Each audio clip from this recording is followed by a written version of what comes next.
Imagine waking up one morning and the city you love, the city you were born and raised in, is gone. Not just damaged, but swallowed. This isn't a scene from a disaster movie. This was the reality for the people of New Orleans in August 2005. The name that still sends a shiver down the spine of anyone who lived through it: Hurricane Katrina. Down New Orleans has always had a complicated relationship with water. It's a city built in a bowl, a place where parts of it are literally below sea level, protected by a complex system of walls and levees. People there knew the risks. They'd weathered storms before. So when news of Katrina started brewing in the Gulf, many thought, we'll ride this one out too. It was a Category 3 storm when it made its first landfall. But then over the warm waters of the Gulf, Katrina exploded. It became a monster. A Category 5 on the morning of August 29th, the storm hit. The initial winds and rain were terrifying, ripping roofs off buildings and shattering windows. But the real horror wasn't the wind, it was the water.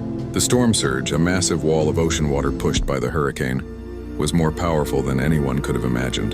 It overwhelmed the city's defenses. One by one, the levees and flood walls, the very things designed to protect New Orleans, failed. And this is where the story turns from a natural disaster to a man-made catastrophe. It wasn't just a bit of flooding, it was a deluge.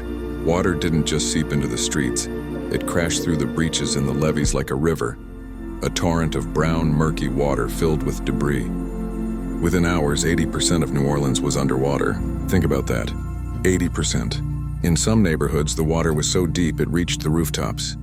People who had stayed behind were suddenly trapped.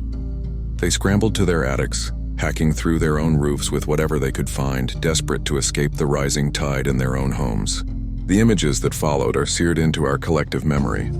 Thousands of people stranded on rooftops, waving flags and bedsheets, begging for rescue. The Superdome, meant to be a shelter of last resort, became a symbol of desperation and chaos. There was no power, no clean water, no sanitation. The floodwaters didn't recede for weeks. The city became a toxic soup of sewage, chemicals, and unimaginable loss.